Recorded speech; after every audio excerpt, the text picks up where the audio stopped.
లేదు. కాబట్టి ఉన్నన్నాళ్ళు కూడా మన జన్మను సార్థకం చేసుకోవడానికి ఏం చేయాలి అనేటువంటి విషయాన్ని నిజగురుముఖంతో విచారణ చేసి ఈ బృహద్వాదిష్ట సిద్ధాంతంలో భ్రాంతి రహితం చేసుకునేటువంటి భావం ఒకటి ఉంది. ఇది భావాభావానికి అతీతమైనటువంటిది. ఇది నిజగురుముఖంతో విచారణ చేస్తే గాని ఈ భావాభావానికి అతీతమైనటువంటి అచల పరిపూర్ణ అవగాహన కాదు. కాబట్టి అందరూ కూడా ఈ సిద్ధాంతాల్లోకి వచ్చేసినంత మాత్రంలో సుఖం లేదు. చక్కగా విచారణ చేయాలి, ఆలోచన చక్కగా చేయాలి. వంకర ఆలోచన కారాదు.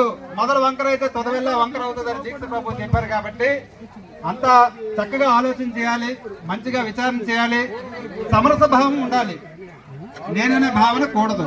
కాబట్టి సిద్ధాంతాలు అనేక రకాలుగా పెద్దలు అనేక రకాలుగా చెప్తారు.